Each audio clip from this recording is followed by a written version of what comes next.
Okay, welcome back everyone to CS50 Beyond. We continue where we left off this morning. This morning we introduced React, a JavaScript-based framework to allow us to quickly and easily build user interfaces via declarative programming, describing what it is that we want the page to look like in terms of various different components, then putting those components together to be able to create an application that's interactive. In order to update the application, we didn't need to do what we did before in the world of imperative programming of saying, go to this part of the page and insert certain components or other HTML elements inside this section of the page. We would just update our data, update the state of our components in order to say this state value of the state should take on this new value, and React would take care of the process of updating the user interface to reflect whatever it is was contained inside of our state. So we're going to pick up where we left off, continuing in with the morning project. So there are a number of different ways to solve the problem in this morning's project. I'll show you a couple of them now, just to give you a sense for the different approaches, the way that you can use React to implement some of these features. And then I'll introduce what the afternoon project will be. And the main focus of the afternoon lecture is just going to be thinking in React, thinking about what components we need, what state we need, how we might set up an application. And then we'll actually go ahead and try and implement the afternoon project. And so let's go ahead and get started with the to-do list application where we left it off this morning. So as of earlier this morning, we had a to-do list application that had a list of tasks whereby I could type in a task, task 1, and I click add task, and that allows add task to show up in this list. But of course, task 1 is still listed here in the input field. How do I get rid of task 1 from the input field? Going back to this morning, how would I remove task 1 from the input field when I click add task, clearing out that field?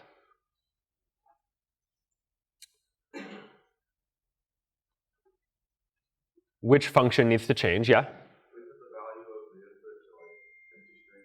Good. Set the value of input to empty string, and where should I do that? In which function? Great, in add task. So when I add a new task, I want to do two things. In addition to taking my tasks array and updating it, filling it in with the new thing, I also want to say, all right, whatever the value of the input field was before, just go ahead and set that equal to the empty string, because I want to clear out the input field as soon as I click the add task button. So I'll go ahead and refresh this, try this out. I type in task 1, click add task, and all right, great. The task shows up, and this field clears itself out. The other thing that we asked you to do this morning was show a count of, okay, how many tasks are currently in the task list. And someone else tell me how you did that. What did you change, and what code did you have to write?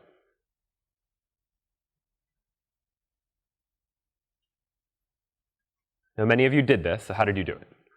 Show how many tasks I currently have. Yeah? Yeah, if you have an array in JavaScript and you use .length, you can get at the length of the array, the number of elements in the array. And so if I wanted to display the number of tasks that I currently have, I could just say number of tasks. And then I'm using curly braces, again, to mean plug in some JavaScript value here. Where are my tasks stored? What would I type? In the state, okay, this.state.tasks, and then .length to get at, okay, here is the number of tasks that I actually have as of this moment inside of my application state.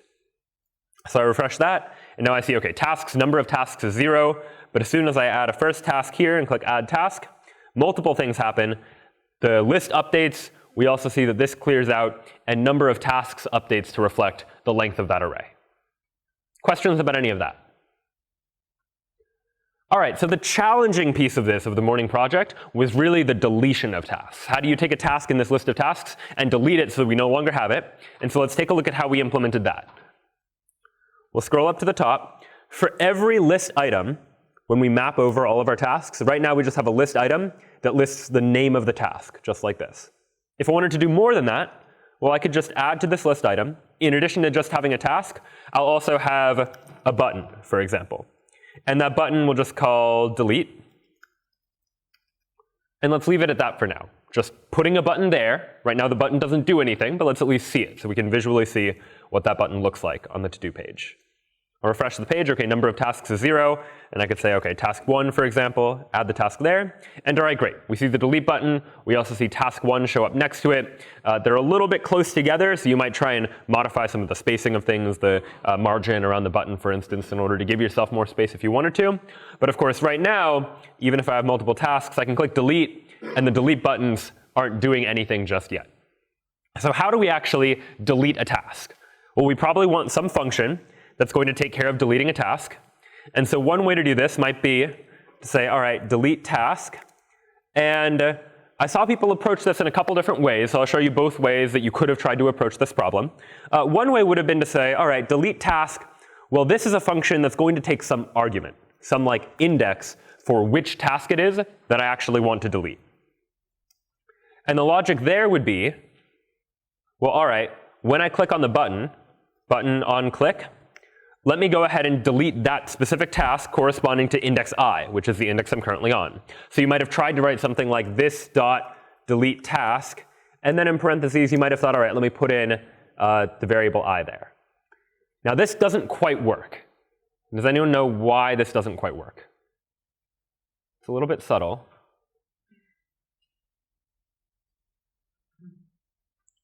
Yeah.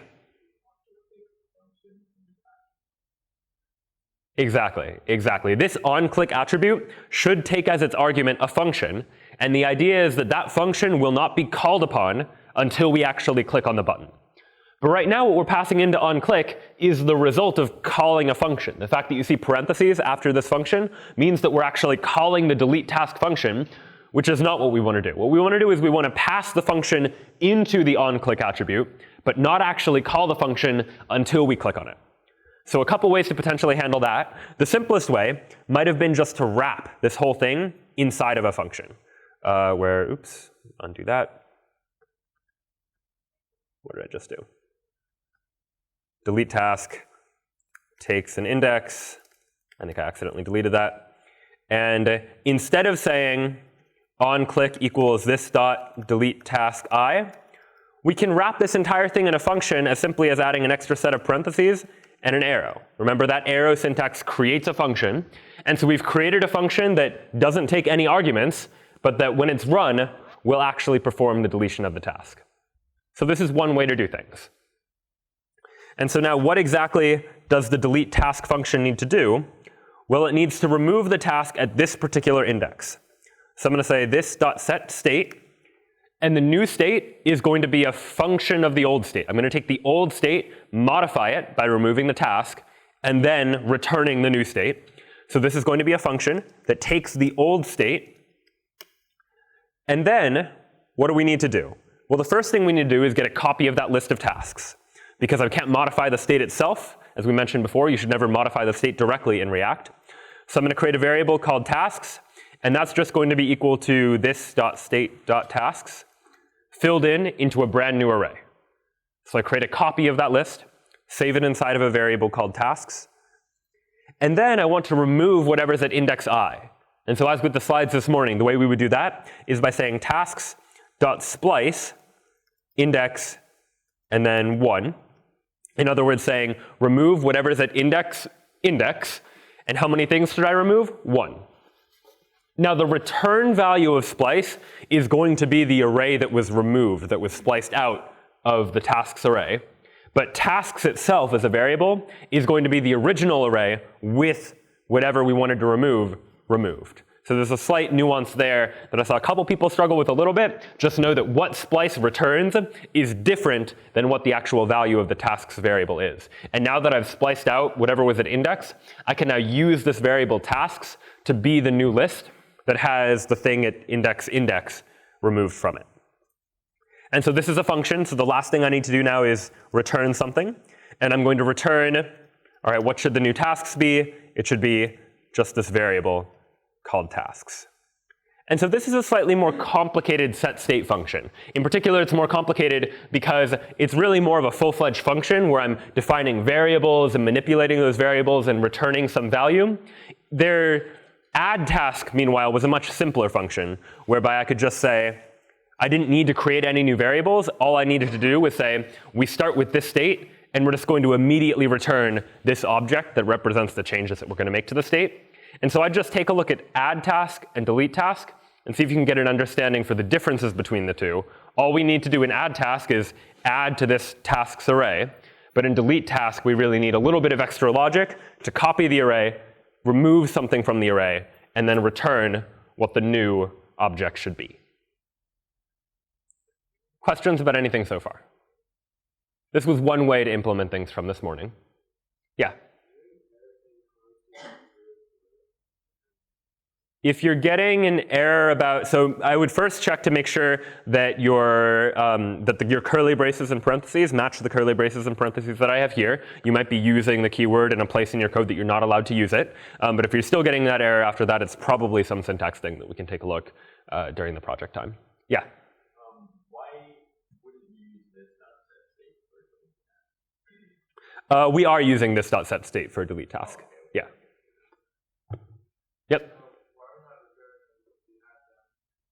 In the add task function, so this is a little bit of a nuance of the way that arrow functions in JavaScript work. If all we're doing in a function is taking some input and immediately returning its output without anything else, I can just say state as the input, arrow, and then immediately give whatever the thing I'm returning is, which is this JavaScript object. And so if that's all the function is doing, there's no additional logic, no loops, no variables or anything like that, then you don't need to explicitly say return. Whereas in delete task, the function is a little more complicated. I need variables, I need to manipulate those variables, and so at the end of that, I do need to explicitly say return something. Yeah? Why isn't it like this dot something for the task? This is because I'm calling this .set state, and the function that I'm passing into this .set state is this entire thing, this function. And so this function, what it's returning ultimately is a new set of tasks that is going to become the new state. Yeah?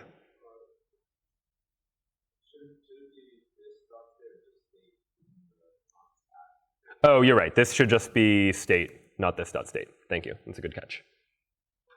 Yeah?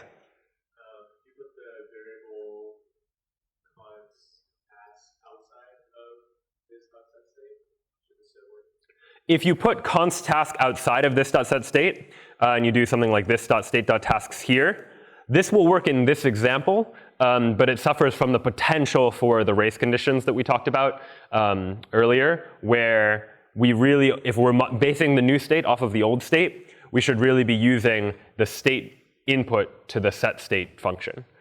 So in this example, it will work fine both ways, but good design habit to get into the habit of doing things this way. Other things? I think there were other questions. Yeah. Yep.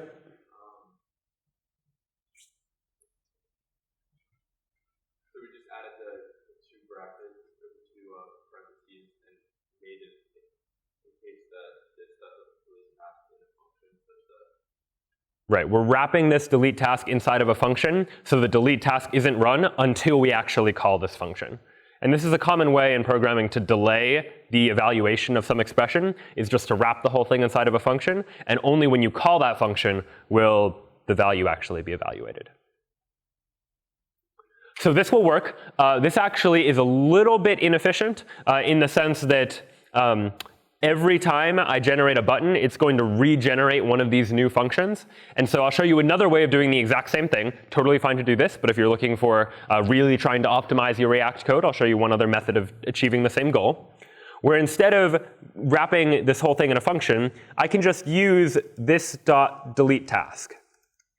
Again, I'm not calling the function just yet. Delete task is going to be called eventually. But this time, delete task is not going to take an index as its argument. But instead, what I'm going to do is I'm going to associate some data with this button. In the same way that in JavaScript before, we could attach data attributes to HTML elements, we can do the same thing here, because this is just JavaScript, where I can say button data-index is going to be equal to I. Remember, data attributes are a way of adding information, data that we care about, to our HTML elements. And here I'm just adding I as the data attribute of this particular button. So now when someone clicks on delete task, this delete task is going to take an event as an argument, because we're going to need access to the event. Because if we try and get at the event.target, that's going to give us the button that we clicked on. And if we access the data set for that button, the data attributes of it, and get at the index of that data set, what that's going to do is it's going to give us access to the index of the button. It's going to take that button, get at its data properties, and get at the field called data-index. And that will give us access to whatever the index of this particular row happens to be. And so this will behave the same way, whereby I can say task 1 and task 2. And if I delete task 2, all right, great. I'm left with just task 1, and the number of tasks decreases from 2 to 1 as well, because React is dynamically going to update the DOM with any changes as a result of changing the state of my components. So 2 different ways of achieving the same thing, just showing you both, because they're both the types of things that you might see in the world of programming in React. Questions about anything? Yeah? If we do it this way, but instead of data attribute or data index, we use specific value, does that work? Yeah, you could use other attributes as well and access as attributes, and that would probably work.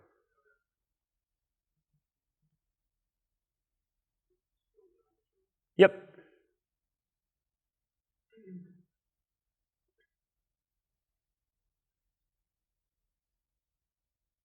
So again, delete task, just to review, is getting the index from the data attribute of the button, then updating the state. And to update the state, we take the original tasks, splice out whatever was at index I, and then return the new tasks. And a small bit of JavaScript shorthand, which you don't need to know, but might be useful sometimes. If ever you have a situation where the key of a JavaScript object has the same name as the value, you actually don't need to say tasks:task. If you just say tasks, that will implicitly just mean the key and the value have the same name. And so this is just a little bit of shorthand for doing the same thing. But no need to worry about that if you don't want to. Yeah? You put a constant index outside of set state right here. Does it matter? It doesn't matter whether this is inside or outside of set state because it's not dependent upon this state variable. So you could calculate the index wherever. So long as you have access to the same event, the data index value is always going to be the same. So it doesn't matter if it's inside or outside of the function. Other things? Yeah? Yeah, so these events are, you can think of as the same sorts of events we were dealing with in JavaScript before, where when I say button on click equals this dot add task, for instance, then the event that is happening is the click event. And the target of the click event is the button that I actually use to do the clicking. And so the way this works in the case of delete task is that when I call this.delete task, it's going to be provided with the click event, the fact that I clicked on a button. And if I access event.target, that's going to give me which button I actually clicked on to do the deleting. So if I have 10 buttons, each of which has a different data-index property, then if I go to event.target and look at what data-index is, I'll know which button I clicked on, and so I'll know which task I should remove from my list of tasks. Yeah? So, I hope you don't answer this question, but basically, what I did is after delete task in the button tag, I used the index for I. And then down in the function delete task, I used I directly. I didn't have to do events stuff. Yeah, so I showed 2 possible ways of doing it, and so one way is to do it the way that you're describing. Yep.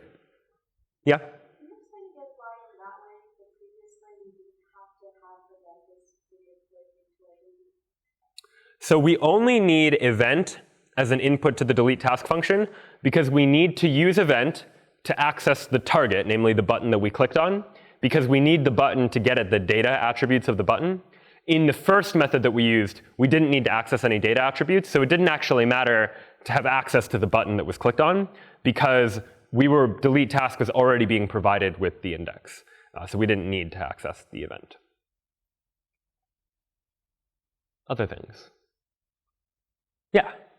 Why is this way more efficient? This way is slightly more efficient because in the other way, when we created a new function for each of the on-clicks, where we did curly braces, arrow, this dot delete task I, that would be a situation where every time it's creating a new button, it's creating a brand new function in order to put in on-click. Whereas here I'm just using the same this dot delete task function, and so it's just a slight efficiency benefit that's really not a big deal here, though in larger applications you might imagine that it could start to become a big deal.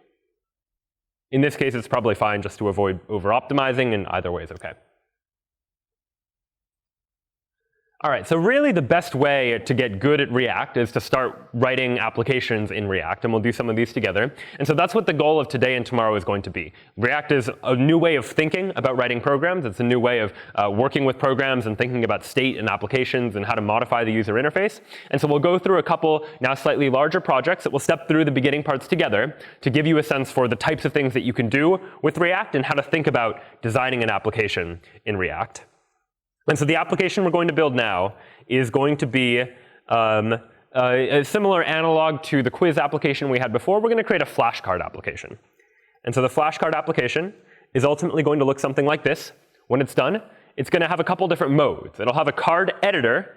And a card editor basically allows me to input terms and definitions into the card. So maybe I want to create addition flashcards, for example, to help me practice for the addition game that we did earlier this morning. So I do a front side and a back side, a key and a front and a back for the card. Press add card, and all right, that adds to this list of cards. I can add other front and back and more as well. If I wanted to delete a card, I can delete a card too. And then if I want to, once I'm satisfied with editing these cards, I can switch to the card viewer. And the card viewer is going to show me a card. If I click on it, it'll flip it over so I can see the back. If I click on it again, it'll flip back to the front. And I can click on new card to get me a new card, get me the next card in the list. Where I click on that, it'll flip over, show me the back of the card, so on and so forth. I can switch back to the editor. I can switch back to the viewer. So this is the application we're going to build, and it seems a little bit complicated, but let's try and break it down into components. And what's the first thing that you might notice? What does this interface at least remind you of in terms of things we may have done today? Yeah, it reminds you very much, hopefully, of the tasks management application that we did this morning, of just creating a to-do list of tasks. This is effectively exactly the same thing, except instead of a task just having one field for the task has a front and it has a back. It's two input fields instead of one. So this interface is probably largely going to resemble what it is that you did earlier this morning. We just now need to add a viewer to it as well to be able to view those cards and flip the cards over from front to back. So questions about the goal, what we're trying to achieve in writing this application. All right, let's go ahead and dive right in and actually start working on the application. So I'll go ahead and create a new file. We'll call it flashcards.html. And I'll go ahead and start with just going ahead and copying the to-do app, just so we get the basic structure of it. But I'm going to completely empty out what's inside of class app, at least for now. We'll give it a title of flashcards. And all right, let's actually think for a moment. If I say term and definition, what are the different components that I might divide my application into? Thoughts as to different components of the application? There are at least two big components of the application, distinct parts of the application that behave differently.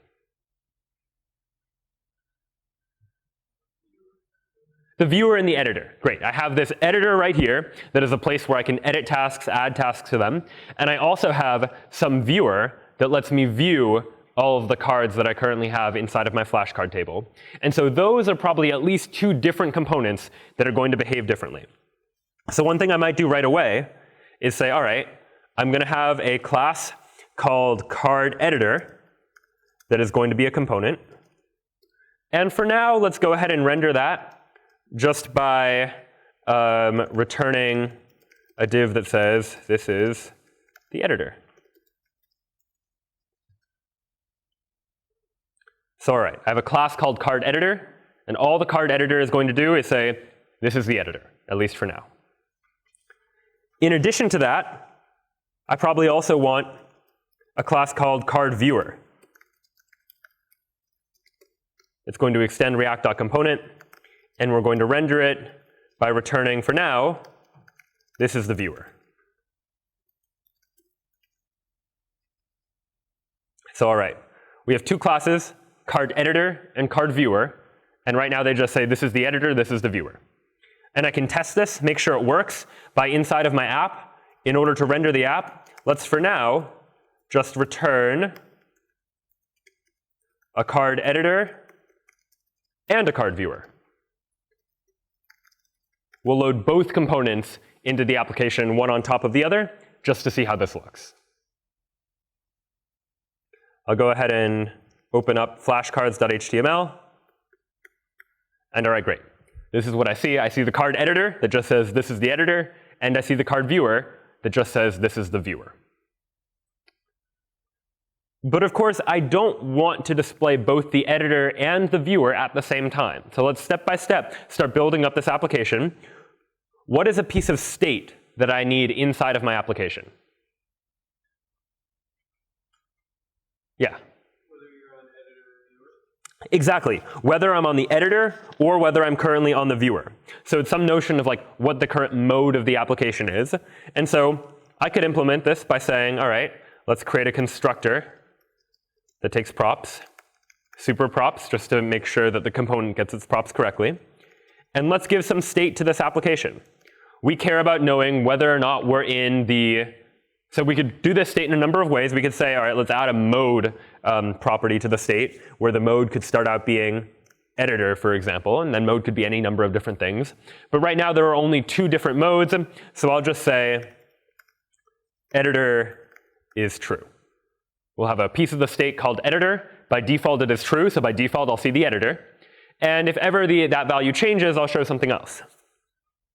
And so, OK, what do I do now? Well, inside the render function, we'll say something like, if this.state.editor, implicitly, if this.state.editor is true, then what do I want to do? Well, I want to return a card editor. And otherwise, else, I want to return a card viewer. And to go ahead and delete this unnecessary return here at the bottom. So here is the render code for my app. I'm basically checking whether this.state.editor, should the state of my application be showing the editor or not showing the editor. If I am supposed to show the editor, then go ahead and return the card editor.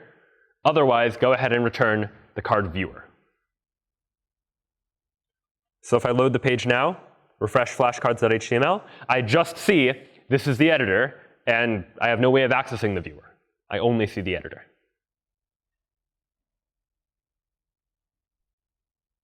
Questions about anything? All right, so let's take the next step. I can have the editor, and now I want some way of flipping back and forth between editor and viewer, going back and forth between these 2 components. And so I probably need some way inside of my app to change the value of this editor piece of state. I want some function that is going to change whether editor is true or false. So I'll go ahead and add a new function. And the new function is just going to be called, we'll call it switch mode. Switch mode is going to be a function that takes me from editor mode to viewer mode, and from viewer mode to editor mode. So it's going to be a function. In order to do that switch, I need to set the state to something. So I'm going to start with some starting state. And what is the new state? What goes in here to switch the mode of my application? Yeah.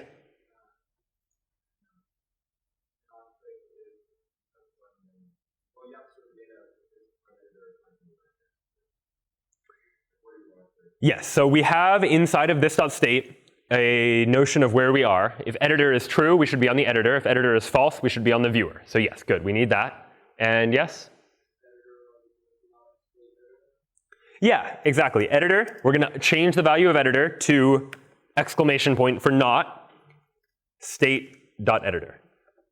So whatever the value of state.editor was before, let's take whatever is not that. So if it was true, it's now false. It was false, it was not, it'll now be true. And that will be the new value of editor, for example.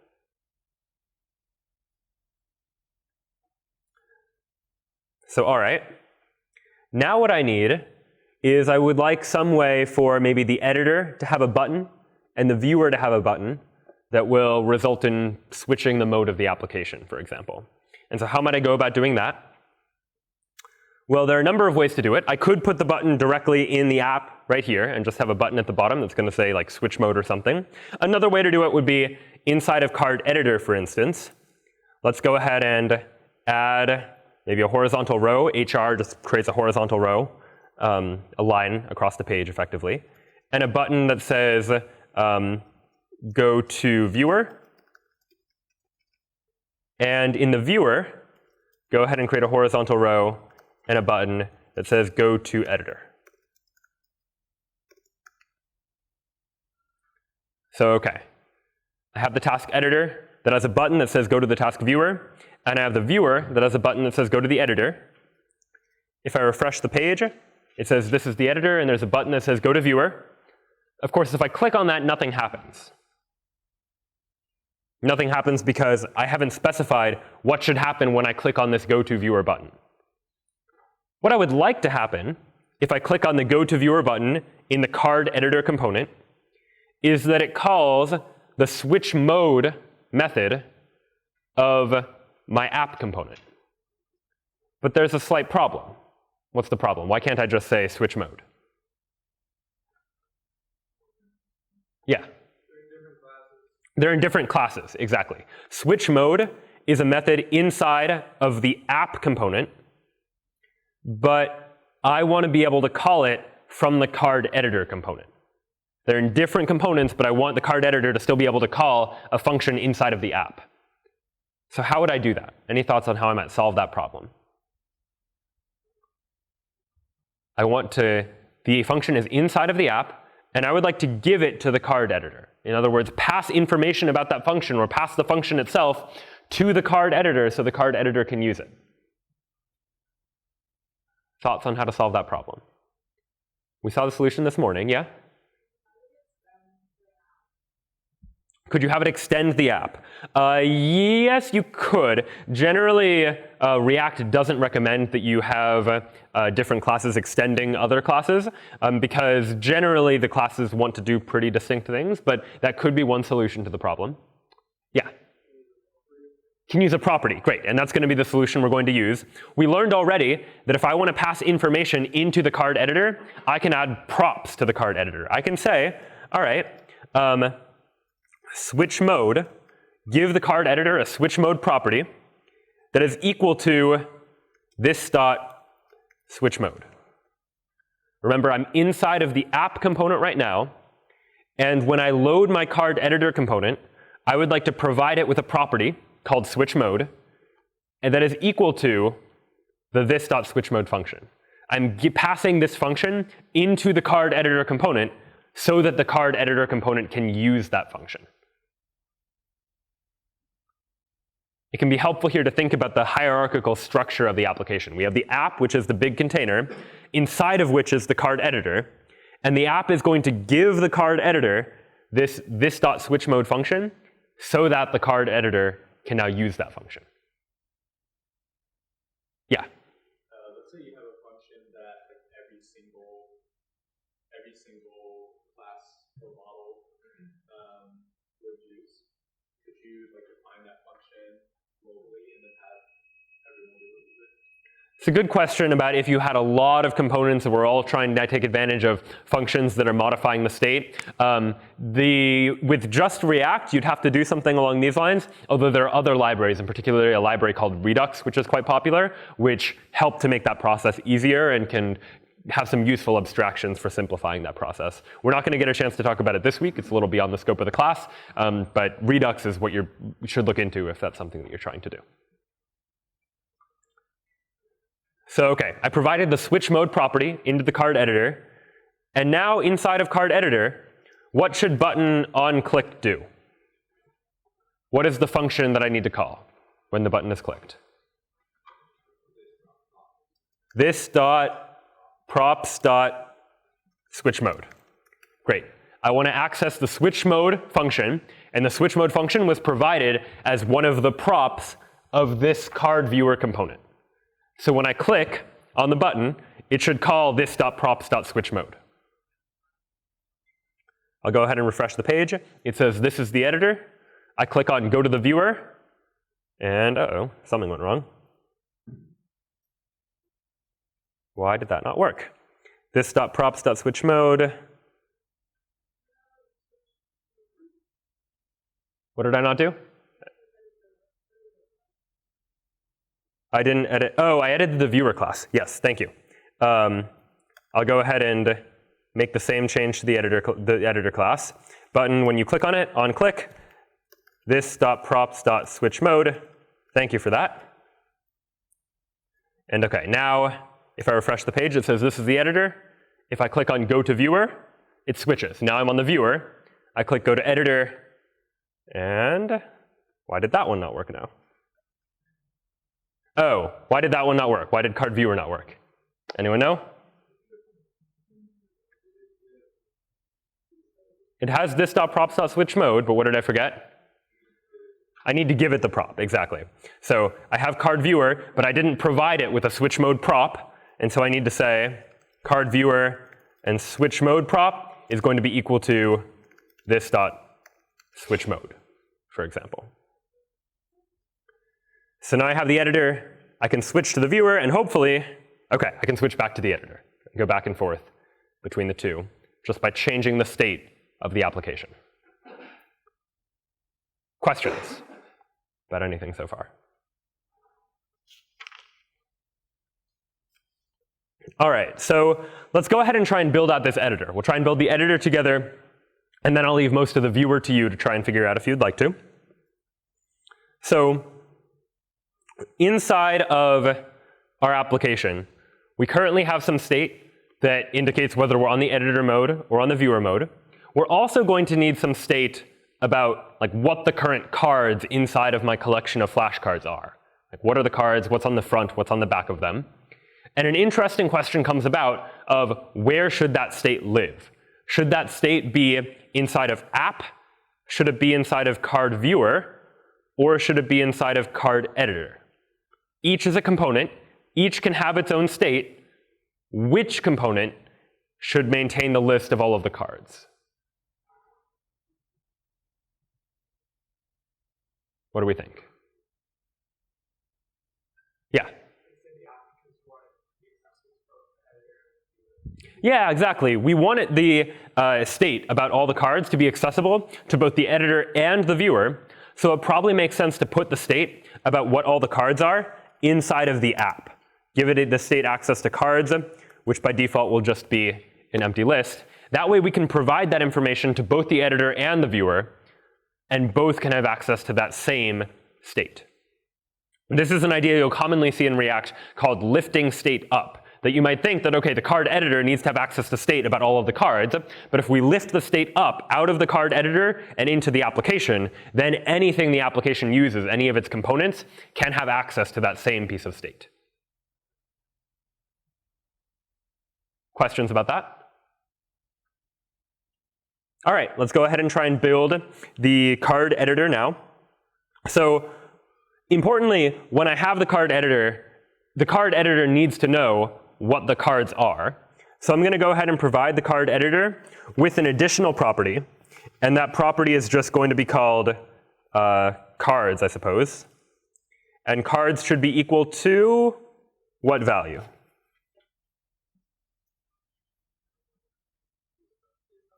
This.state.cards. Great. This is inside of my app component. And so when I have the card editor, I want to provide it with cards. And its value should be this.state.cards. You'll notice this line is starting to get a little bit long. So it's often common in React paradigms to see each prop to be on a new line of its own. And so you'll often see something that looks a little something like this, where I'll return card editor, cards is equal to this.state.cards, and also give it access to switch mode. And I'll do the same for card viewer. Give it access to cards in this.state.cards, give it access to switch mode for the card viewer. They both need access to that same information. So now let's go ahead and build our card editor. Right now, all it does is just say, this is the editor. Let's add some HTML to it. At this point, I can just write HTML and declaratively describe what it is that I want the editor to look like. Well, it should be an H2, maybe, that says card editor. Could make it an H1 also, make it a little bit smaller. And underneath the card editor, I want there to be a table where I have rows and columns, a way to show the front and the back of each card, and then a button to delete each card. So underneath this, I'll say table. The table is going to have a table head and a table body.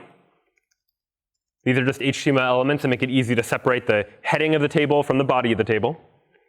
And the heading of the table is going to have a table row, just a row along the top of the table. And that row is going to have 3 columns.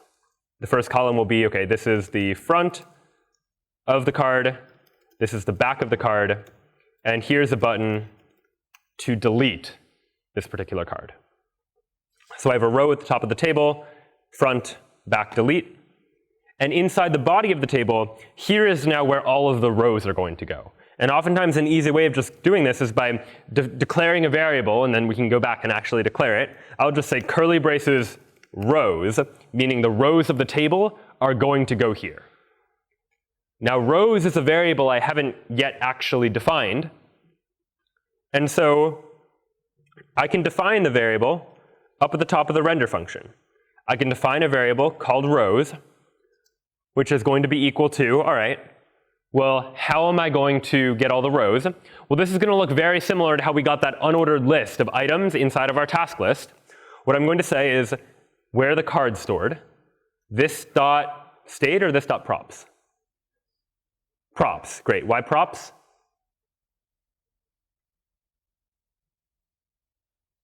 Why are the cards in the props?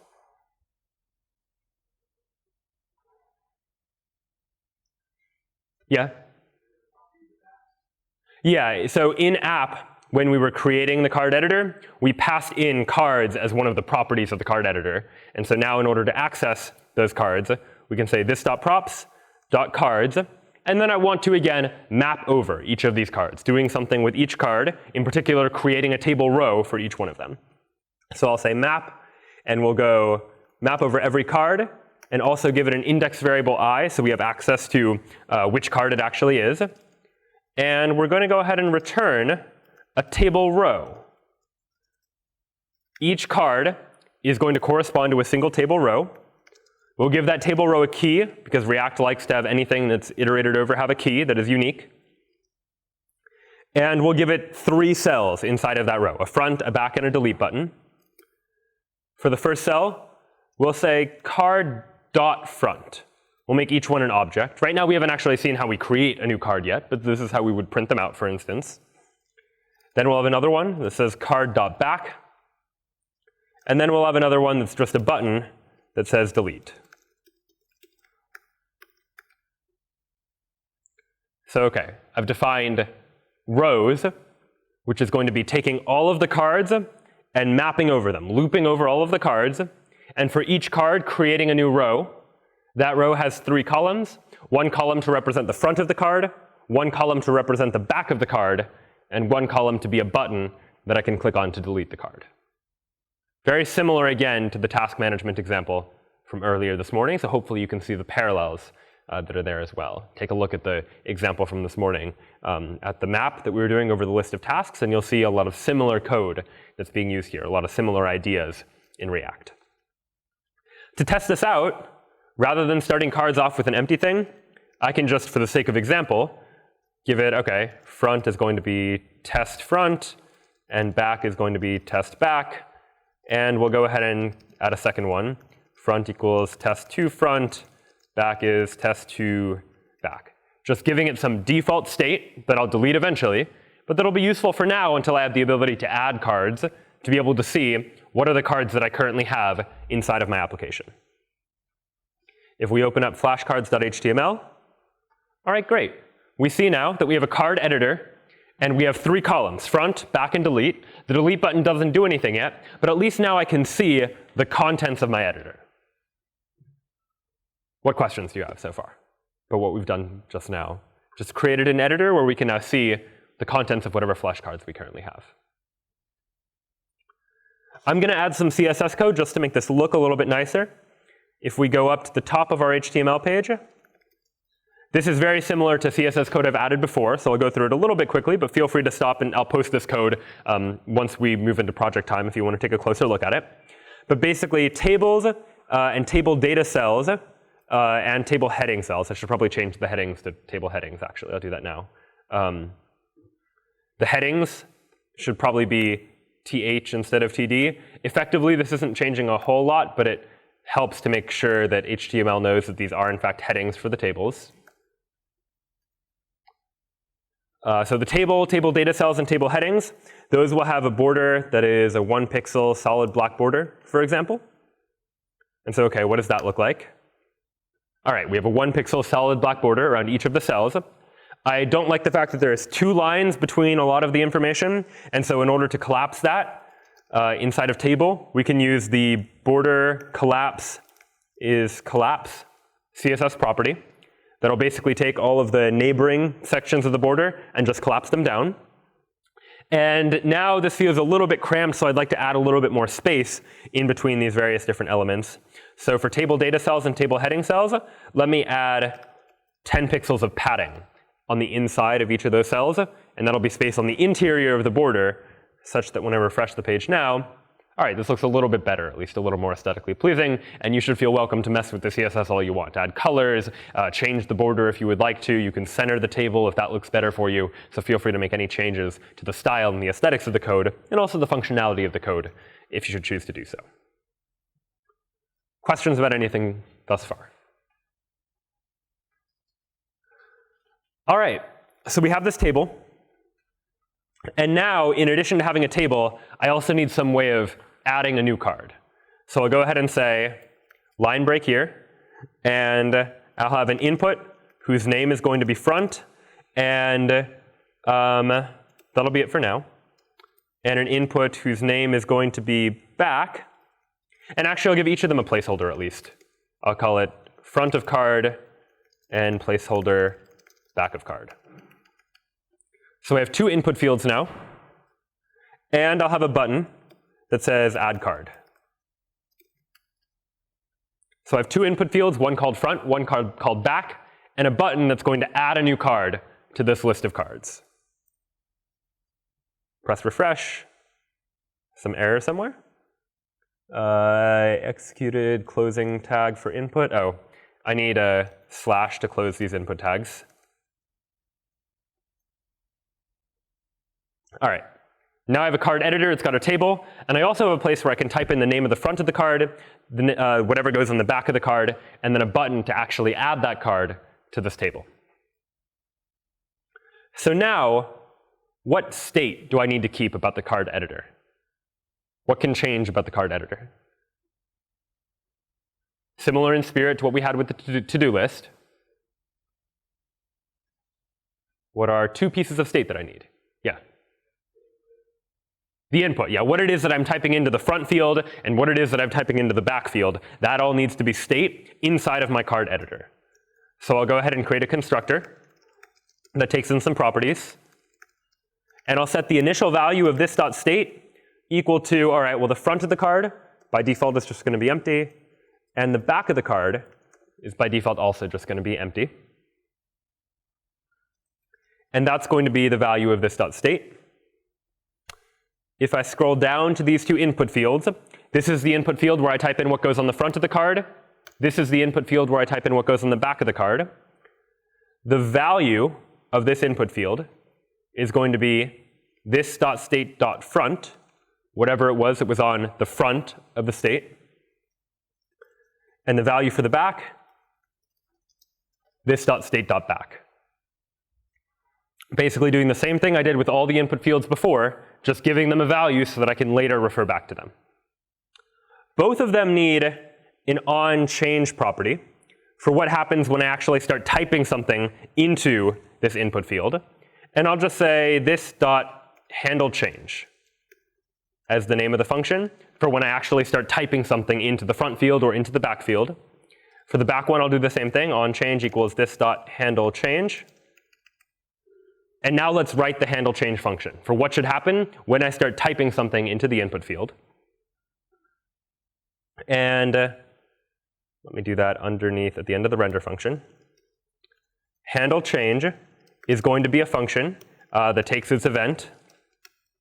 And handle change is going to need to modify the state of the application. And if I wanted to change the front of the value front inside of the state, I could say this.setState front is equal to event.target.value.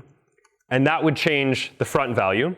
And if I wanted to change what was on the back of the card, I would have to do this.setState back equals something else.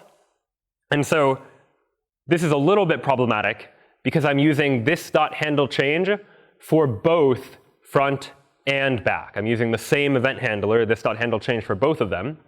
And so I need some way of differentiating between these two event handlers, of saying, if I typed something into the front input field, then I want to change the value of this.state.front. And if I typed something into the back input field, then I want to change this.state.back. And so taking a look at these input fields, is there any property that would be helpful for doing that? Take a look at lines 63 and 64. Any attribute these elements have that would be useful? Yeah? You could somehow put the name into that. Yeah, exactly. I could somehow take advantage of the fact that the name attribute of this input field is front, and the name attribute of this input field is back. And I would like to, if the name is front, set the state for front to be the event.target.value. And if it's back, then set it to the back value. And so JavaScript has some special syntax for doing this. It's not something you've likely seen before. But if I, in brackets, say event.target.name, well, that's going to say whatever the value of event.target.name is, let's go ahead and use that as the key. And then event.target.value is going to go ahead and be the value.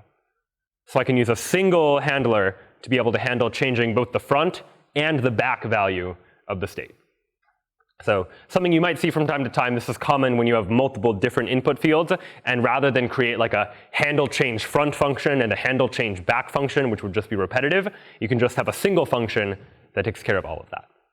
Yeah? Can you not just simply use the fact that the targets are different? Like outside of the set state, you can assign event.target or something, and then this and then you think. Yeah, so I could add logic. I could equivalently do this by doing if event.target.name equals front, then do something, and else do something else, and that would work too. And again, in React, as with almost any programming project, there are many ways of achieving the same thing, so pick the thing that makes the most sense to you is often the best piece of advice.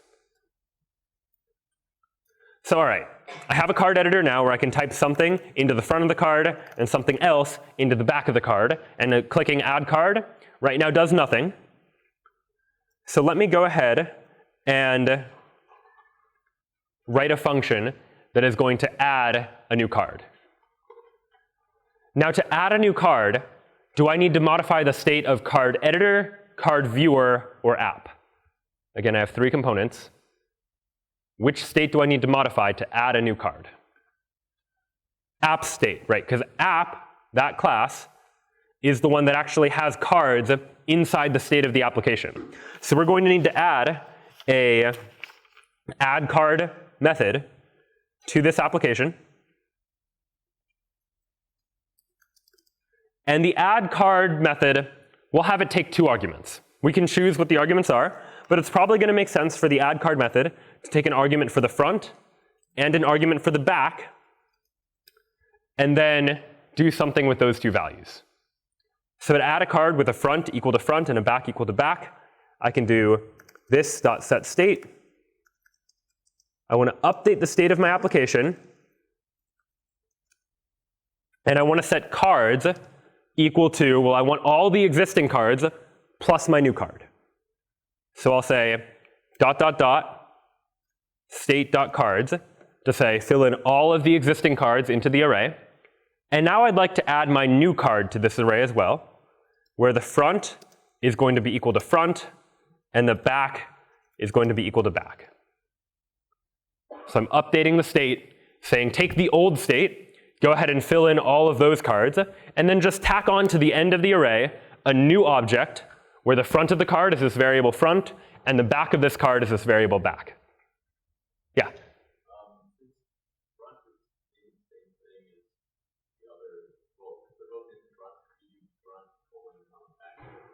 Yeah, excellent point. Because so I mentioned this a moment ago of JavaScript object shorthand.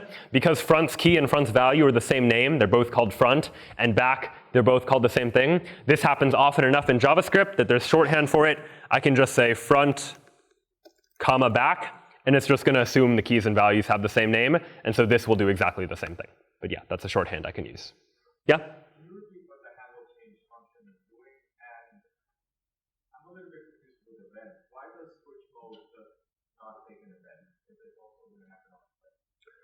So why does switch mode not take an event? Switch mode could take an argument called event. JavaScript often has functions that have these optional arguments that if you want it to take an event argument, it can.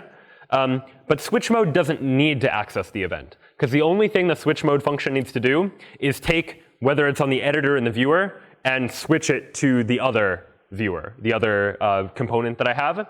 And so it doesn't matter, nothing about the event actually matters for the logic of the switch mode function. Whereas by contrast, handle change actually does care about the event. The event of me changing the input field is important for two reasons. One, I care about the event because I care about the name of the input field that I was typing something into. Was I typing something into the front field or the back field? And depending on that, I want slightly different logic. And it also matters because I care about what is it that I actually typed in. Because what it is that I typed in should be the new value of either front or back in the state. So if you need to access the event for some reason, usually to get at event.target, the thing that's triggering the event, then you'll need the event parameter in the function. But if you don't need the event, then it doesn't matter whether you include it or not, and so generally speaking, we won't include it. Yeah? For all the examples you've been doing on change, so that it changes the state every time you type in a letter, is there a reason we're doing that instead of like on the button click, then you change the state of the input fields? So when the button is clicked, we want to be able to just look at the state of the application to be able to know what is the front value and what is the back value. And so generally in React, anytime something changes in the user interface, that should be represented by some underlying change in state.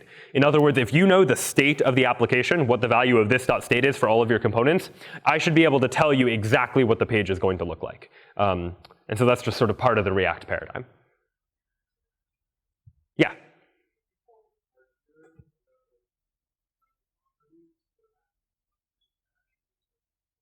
It depends on what you try to do with properties that you don't provide in. So if you try to use a property that you don't provide and just like paste it into the HTML content somewhere inside your render function, odds are it'll work, but just nothing will show up there. But if you try and do any logic with it, like if you try and pass it in as arguments to functions or perform operations with it and they don't exist, then you could start to get errors. So you do want to be a little bit careful about that. Other things. Okay, so we have this add card function. And in particular, this add card function is a function that our card editor needs to have access to. And so I'll go ahead and add to this card editor. The card editor knows how to switch modes, but the card editor also needs to know how to add a card. So add card will be equal to this dot add card. And now inside of our card editor, when you click on the button, on click, I'll call this dot add card. So this is a different add card function. But what needs to happen when I add a card in the viewer? Well, two things need to happen.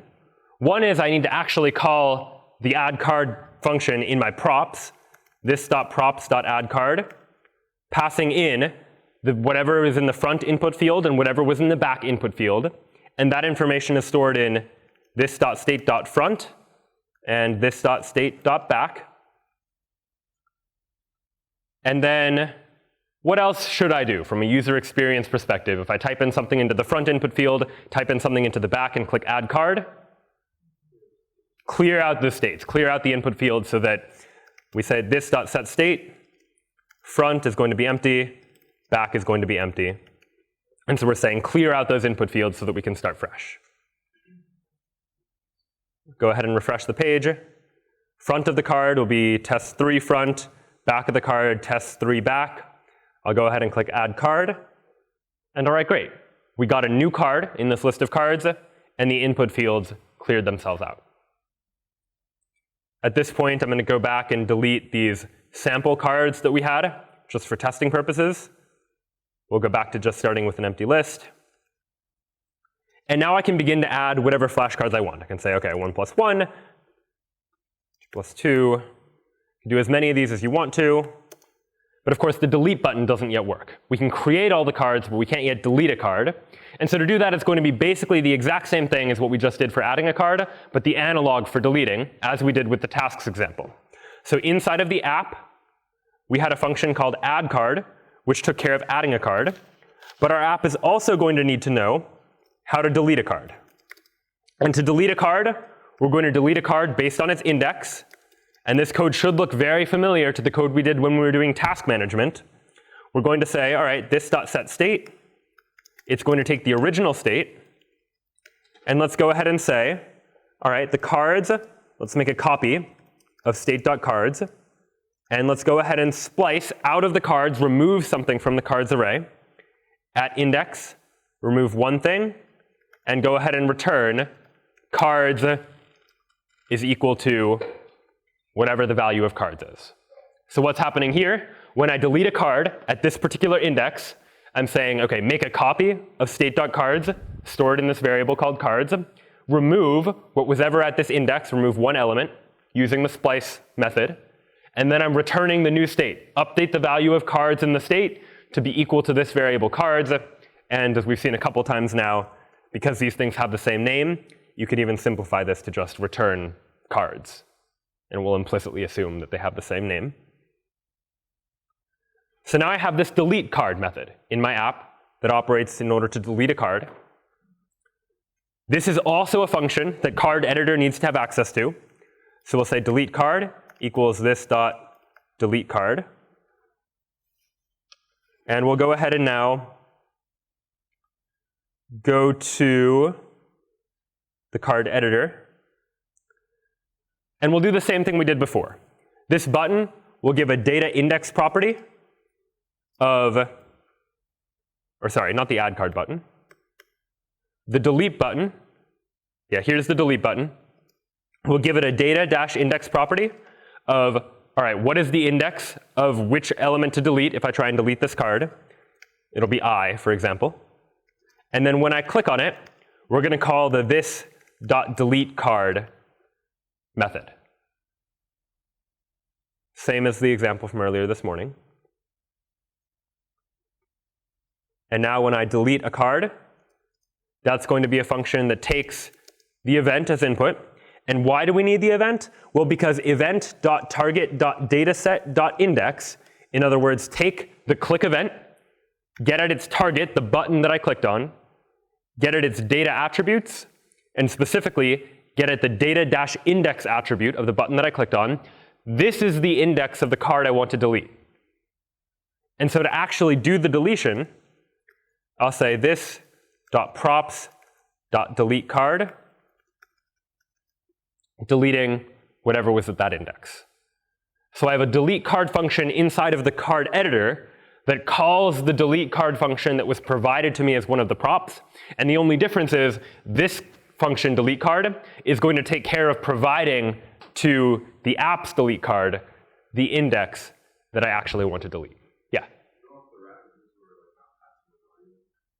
I repeat that? We don't need to wrap it because we're not actually calling this.deleteCard. I'm not saying this.deleteCard I, which is a variant you could do. I'm just saying this.deleteCard, and so that is a function that will run when the button is clicked, and so there's no need to wrap that inside of an outer function. Yeah? Why do you define deleteCard twice separately rather than just call the deleteCard function that's defined in app and pass it whatever?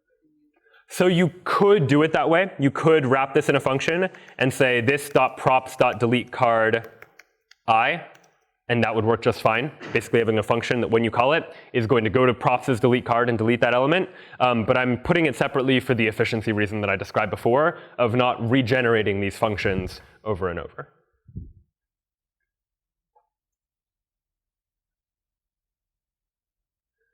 Let's check to make sure this actually works. So we'll just do test, test, another one. If I delete a card, all right, it gets removed. I delete another card, and all right, we're able to add and delete cards from the card editor. Questions about anything? Yeah. Good question. So the delete card function inside of the app class is a delete card function that just takes an index and removes whatever card is at that index. And I had another function in card editor that I could have given a different name, but it's deleting a card, so I decided to give it the same name. And all this function is doing is it is calling the original function, passing in which card to actually delete. You could conceive of other models where you consolidate these into one function. I separated it into two for the sake of separating the behavior of deleting a card at a particular index and responding to the fact that you clicked on a button that is supposed to do the deleting of the card. Though if you'd like to practice, it would be an interesting exercise to consolidate this to just a single function, and you can try doing it that way. All right, so now we have the ability to edit cards, and all that remains is this card viewer. And so we have this is the viewer page where right now you could be able to view, in theory you'd be able to view whatever contents of the cards that you have, because card viewer is going to provide this cards argument that is going to contain all of the cards in the current state. Questions? Okay, so there's a lot of code here, a lot of interacting and moving pieces. We have an app that is this big component that contains within it two smaller components, a card editor and a card viewer. And there's a lot of interaction between these components. The app is providing props to the card editor, providing information about the cards, providing event handlers for what to do in order to add a card or remove a card. And in response, the card editor is calling a lot of those functions that it was provided in order to say, okay, update the application state, update the cards, or change the mode from the editor to the viewer, or vice versa. So I definitely encourage you to take a look at this example. I'll post it online in just a moment, and try and tease it apart. Try and figure out how it's working. In fact, potentially try and add new features to it if you'd like. And the main project of this afternoon is going to be to extend on this. The first step is going to be understand the code that exists there. But then let's think about trying to add some more possibilities. So adding flashcards is a feature that we already have. Displaying the flashcards in a table, the second thing here, is a feature that we already have. And these last two bits that are worth trying to implement here. Try and implement the card viewer, some way of viewing the flashcards. And at first, just see if you can get one flashcard to display, the front of card number 1, for example. And then see if you can add some notion of, all right, when you click on something, have an on-click handler that flips the card over. In other words, goes from storing the front to the back. And you might think about the kind of state that you want to store there. You probably want something inside your application state that's keeping track of, are you on the front of the card or are you on the back of the card? And when you click on the card, you just need to flip that state around, going from front to back in much the same way that we went from editor to viewer when you clicked on a button. You can go from front to back of the card by clicking on the card. Once you can display one card and show the card and flip it over to the back, consider a button that moves you on to the next flashcard. So you're on card number 1, you press a button, it takes you to card number 2. And that's very similar in spirit to just this idea of thinking about what you need to store inside of your application state. In addition to having information about are you on the front of the card or the back of the card, you probably also want some information about like which card are you currently on. Some notion inside the state of I am currently on card 0 or card 1 or card 2, whereby you can change that state value in order to show a different card. So go ahead and give that a shot. If you manage to finish that, there are certainly other features you can consider. I listed a couple here. Consider a button that will shuffle the cards and put them in a random order, for instance, or marking cards as learned or not, the way you might see on a quiz app like Quizlet, for example. And so plenty of room to explore here as well. Feel free to continue working on the to-do list application if you'd like to. The staff will be around to certainly help you up until 5 o'clock. And tomorrow, we're going to spend even more time on React. So if this all seems new and unfamiliar to you, know that tomorrow we'll be spending more time on the exact same topic so that we can help you become familiar with it, help you get used to the different way of thinking with regards to React. And so all that and more with CS50 Beyond. So we'll go ahead and turn to our afternoon project now. Feel free to stick around here in the auditorium and come and find the staff if you need help with anything.